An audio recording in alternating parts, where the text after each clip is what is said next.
안녕하세요. 이번 강의에서는 블로그를 운영하는 사람이라면 모두 알고 있지만 아무나 알 수 없는 키워드 추출하는 방법에 대해서 알려드리겠습니다. 사업할 때 내가 원하는 고객만 콕 집어서 오게끔 만들 수 있다면 얼마나 좋을까요? 여러분이 3강 키워드 기획 강의를 온전히 이해하시면 내가 원하는 고객만 콕 집어서 오게끔 만드실 수 있을 거예요. 왜냐하면 키워드는 곧 고객이기 때문입니다. 키워드는 고객이자 내가 원하는 고객한테 우리 회사를 노출시켜주는 온라인 간판입니다. 제가 강의 제목에 키워드만 봐도 매출이 보인다고 했던 이유도 이 이유 때문인데요. 참 많은 대표님들의 컨설팅을 도와드리다 보니까 키워드만 봐도 대표님 사업체에 어떤 고객이 방문할지, 매출은 어떨지가 바로 눈에 보이더라고요. 실제로 키워드만 추출해서 5만 원에 판매하고 있는 분들이 계실 정도로 블로그를 운영할 때 키워드는 정말 중요한 역할을 합니다. 여기서 아예 블로그가 처음이신 분들은 키워드가 도대체 뭐야? 라고 질문하실 수 있는데요.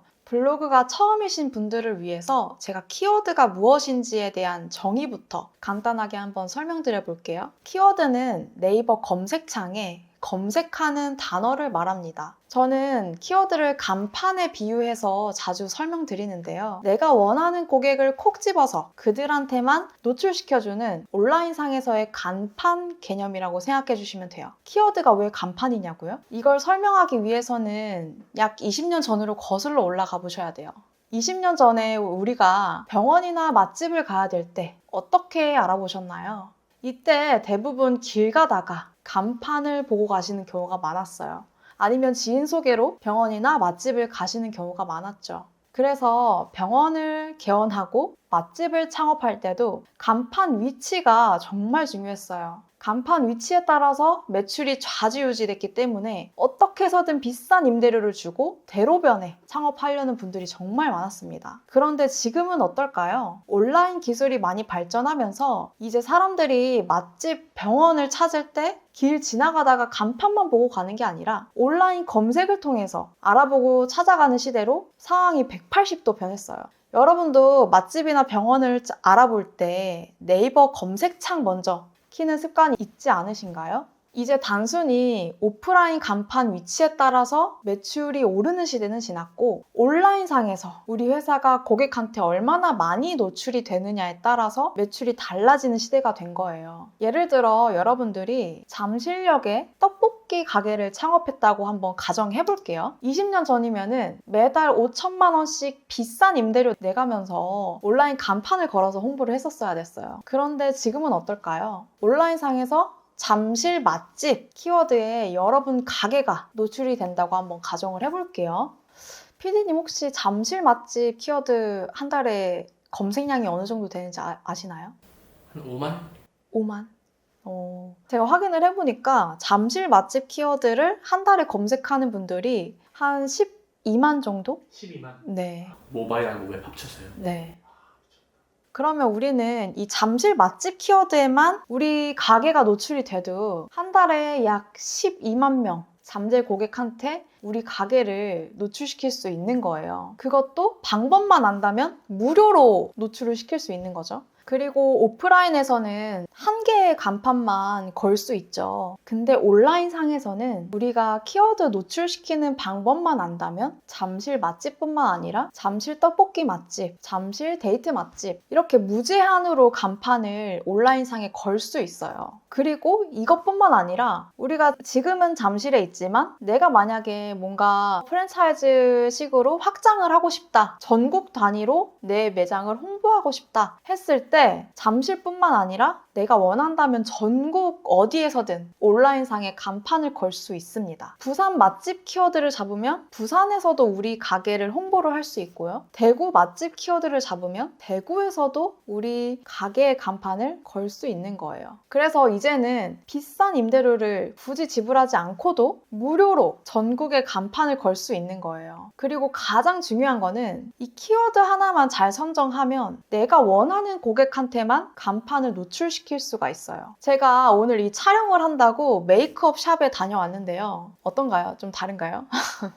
제가 메이크업 샵에 다녀왔는데 메이크업 사장님이 이런 말씀을 하시더라고요. 이전에 마케팅 회사에서 가격 할인 이벤트를 통해서 홍보를 했던 적이 있으셨대요. 근데 오히려 그 홍보를 하고 나서 내가 원하는 고객이 아니고 진상 고객분들만 너무 많아져가지고 힘들었다고 하시더라고요. 그때 너무 실패 경험이 있어서 이제는 마케팅을 아예 안 하시네요. 저는 그 말을 듣고 이런 생각이 딱 떠오르더라고요. 아, 이 사장님이 키워드만 잘 선정하셨더라면 사장님이 원하는 고객만 줄을 세우실 수 있으셨을 텐데, 이렇게 블로그가 정말 좋은 게 내가 원하는 고객한테만 뾰족하게 타겟팅을 할 수 있어요. 키워드만 잘 잡으면. 예를 들어서 플레이스나 당근마켓, 인스타그램은 내가 원하지 않는 고객한테도 무분별하게 노출이 되는데, 블로그는 이 키워드만 잘 활용한다면 내가 원하는 고객한테만 뾰족하게 타겟팅을 해서 우리 가게의 간판을 노출시킬 수 있다는 게 정말 큰 장점인 것 같아요. 그래서 여러분들이 이 키워드는 곧 온라인상의 간판이다, 이 개념을 잘 이해하시고 블로그를 운영해 보셨으면 좋겠습니다. 그런데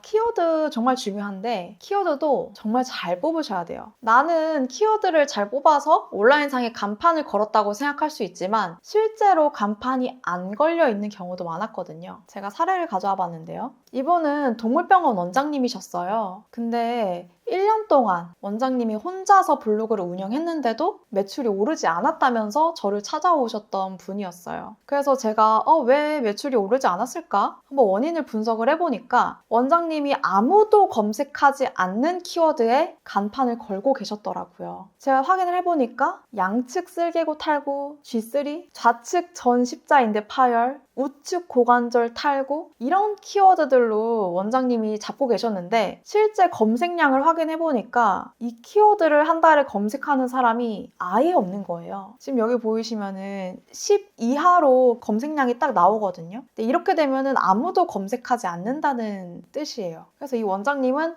아무도 검색하지 않은 키워드에 혼자만 간판을 걸고 계셨던 케이스고요. 그렇기 때문에 당연히 매출은 오르지 않았겠죠. 그리고 이제 두 번째 사례를 제가 한번 소개해 드릴게요. 이분은 이제 치과를 운영하시는 원장님인데 얼마 전에 저를 찾아오셔가지고 저 다른 마케팅 대행사에서 블로그를 맡겼는데 그동안 매출이 오르지 않았어요. 이러면서 저를 찾아오셨었어요. 그래서 제가 왜 매출이 오르지 않았을까? 원인을 분석을 해보니까 경쟁이 너무 치열한 키워드에 간판을 걸고 계셨더라고요. 제가 이 원장님이 운영하는 블로그 지수를 한번 파악을 해봤어요. 근데 한 준최 4 정도가 되시더라고요. 근데 이 준최 4 블로그로 지금 어떤 키워드를 잡고 계시는지 제가 한번 살펴봤는데 딱 두 가지 키워드를 반복적으로 잡으시더라고요. 첫 번째는 평택 교정치과, 두 번째 평택치과. 이 키워드만 계속 반복적으로 지금 간판을 걸고 계셨거든요. 근데 이게 실제 검색량이랑 경쟁률을 제가 좀 파악을 해봤는데 평택 교정치과 이 키워드의 상위에 노출되어 있는 블로그들의 지수를 한번 봤어요. 보니까 준최 5부터 최적 3까지 힘센 블로그가 다 상위에 랭크가 되어 있더라고요. 근데 제가 1강에서 블로그에도 레벨이 존재한다고 말씀을 드렸었죠. 레벨 1부터 10까지 있다고 가정을 했을 때 레벨 10 블로그를 레벨 1이 이길 수 있을까요? 이 원장님은 그동안 싸워서 지는 게임을 계속 하고 계셨던 거예요. 지금까지 약 한 70건이 넘는 블로그 글을 업로드 하셨는데 아예 승산이 없는 장소에서 간판을 거시니까 70번 넘게 간판을 거셨는데도 하나도 노출이 안 됐던 그런 상황이셨거든요. 그래서 여러분들도 키워드를 선정하실 때 내 블로그로 잡을 수 있는 키워드인지 그 경쟁률을 먼저 파악을 해서 이길 수 있는 게임을 하셔야 됩니다. 경쟁률을 파악하는 방법에 대해서는 제가 3-4강에서 자세하게 다룰 예정이거든요. 그 강의 참고하셔서 꼭 경쟁률을 확인한 다음에 키워드를 선정하셨으면 좋겠습니다. 그리고 키워드를 선정하실 때 또 주의하셔야 되는 게 똑같은 키워드를 반복적으로 계속 올리시는 분들이 계세요. 제가 방금 설명드렸던 이 치과 원장님이 약간 그런 케이스이셨거든요. 70건의 글을 업로드 했는데도 평택치과, 평택교정치과 이 두 개의 간판만 계속 걸고 계셨던 거예요. 근데 여러분 한번 생각해보세요. 간판이 2개인 업체와 간판이 70개인 업체, 어디가 더 고객이 많고 매출이 높을까요? 당연히 간판이 70개인 업체겠죠. 이 원장님은 글을 70개가 넘게 작성했는데도 불구하고 2개의 간판만 계속 걸고 계셨던 거예요. 근데 그 2개의 간판조차도 경쟁률 때문에 노출이 되지 않아서 사실상 간판을 하나도 걸지 못한 거나 다름이 없었습니다. 그러니까 너무 키워드 선정하실 때 딱 하나의 키워드만 매몰되지 마시고 매번 글을 작성할 때마다 다른 위치의 간판을 하나씩 걸어보셨으면 좋겠습니다. 제가 다음 강의에서 키워드를 무제한으로 추출할 수 있는 3가지 흐름에 대해서 설명을 드릴 거거든요. 다음 강의 내용 참고하시면 한 개의 간판이 아니라 앞으로 100개, 1000개의 간판을 온라인상에 걸어 나가실 수 있을 겁니다. 그럼 다음 강의에서 뵙겠습니다.